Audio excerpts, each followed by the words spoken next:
মহানগৰীৰ দা হেৰিটেজ উদেষ্টা চৌহদত মুকলি টয়োটাৰ নতুন আৰবান ক্ৰুজাৰ টাইজ নামৰ এখন কম্পেক্স এছইউভি বাহন গায়িকা ৰিছা ভৰদ্বাজে মুকলি কৰে বাহনখন আৰু এই বাহনখনৰ মূল্য 7,73,000 পৰা আৰম্ভ হ'ব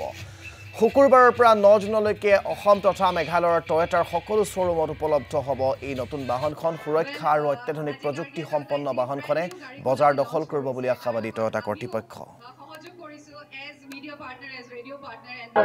আজি আৰবান ক্ৰুজাৰ টাইজৰ আজি লঞ্চ কৰা হৈছে আৰু মই খুব প্ৰিভিলেজ ফিল কৰিছোঁ যে আজি মোৰ উপস্থিত থকাৰ সৌভাগ্য পাইছোঁ আৰু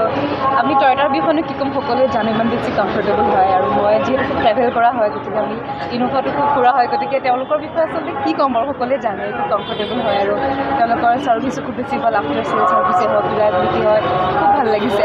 এই যোনটো প্ৰডাক্ট আহিছে ইট ষ্টাৰ্টছ এট 7.63 lakhs তো এতিয়ালৈ টয়োটাৰ আমি যিমানখিনি প্ৰডাক্ট কৰিছোঁ it is the most competitive in terms of price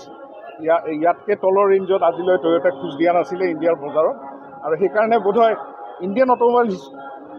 ইণ্ডাষ্ট্ৰীৰ কাৰণে এইটো এটা ছিগনিফিকেণ্ট প্ৰডাক্ট আৰু আমাৰ যোনখিনি গাৰ্গীয় টয়োটাৰ ফালৰ পৰা আমাৰ আজি 18-20 বছৰৰ আমাৰ সম্বন্ধ টয়োটাৰ লগত তেওঁলোকৰ ডিলাৰ হিচাপে তো আমি যোনখিনি উচ্চতম ছাৰ্ভিচ দাঙি ধৰিছোঁ